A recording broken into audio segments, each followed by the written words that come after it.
Boxing update mga tol, Devin Haney inamin na 45-55 ang partihan laban kay Ryan Garcia. 55% kay Ryan Garcia samantala kay Devin Haney 45% lang. Kahit hawak ni Devin Haney ang WBC belt at defending champion, kahit naging undisputed na yan, mas malaki pa rin ang parte ni Ryan Garcia kumpara kay Haney. Paliwanag ni Devin Haney, kailangan daw niya tanggapin yung 45-55 na hatian para lang matuloy kay Ryan Garcia. Kasi kung magdemand raw si Devin Haney ng 50-50 o kaya 60-40, hindi raw matutuloy kay Ryan Garcia. Kaya kahit mas malit raw ang parte ni Devin Haney, tinanggap na lang laban kay Ryan Garcia. Pero marami ang nagtatanong ngayon mga tol, bakit daw noong makalaban ni Devin Haney itong si Shakur Stevenson? Nagdemand raw ng malaking parte si Devin Haney.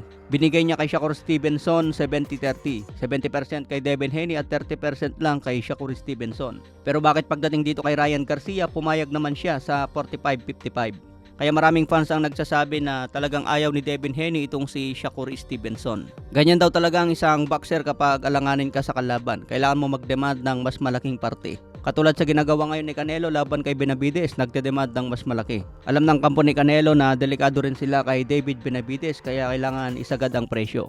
Pero dito kay Ryan Garcia mga tol, alam kasi ni Devin Haney na kayang magbenta ng pay-per-view itong si Ryan Garcia.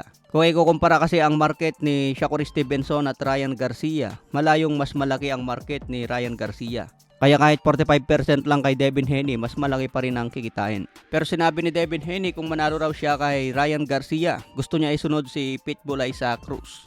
Hindi raw bumilib si Devin Haney kay Pitbull Cruz dahil mahinang champion lang si Rolly Romero.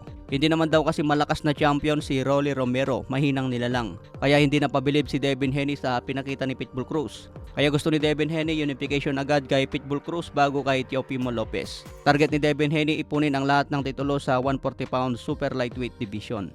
Kaya pinapangako ni Devin Haney mga tol, pulbusin daw niya si Ryan Garcia ngayong April 20. Malapit na po yan. Sa ibang banda naman, Jake Paul sinabi sa interview na hindi raw siya interesado kay pambansang kamao Manny Pacquiao. May pag-uusap raw na posible makalaban ni Jake Paul si pambansang kamao, pero wala raw interest si Jake Paul.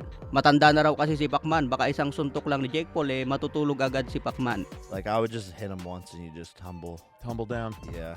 Ibig sabihin ni Jake Paul, hindi na raw kaya tanggapin ni Pacman ang lakas ni Jake Paul.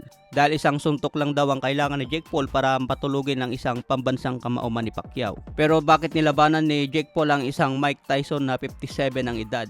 Malapit na mag-60 si Mike Tyson pero pumayag pa si Jake Paul. Sa ibang banda, former champion na si Marcos Maidana sinabing may pag-asang manalo si Pitbull Isaac Cruz laban kay Ryan Garcia at Devin Haney. Malakas raw si Pitbull Cruz at may sariling estilo kaya kaya raw niya talunin itong si Ryan Garcia at si Devin Haney. Sinabi rin ni Marcos Maidana na pwede pa ang rematch kay Adrian Broner.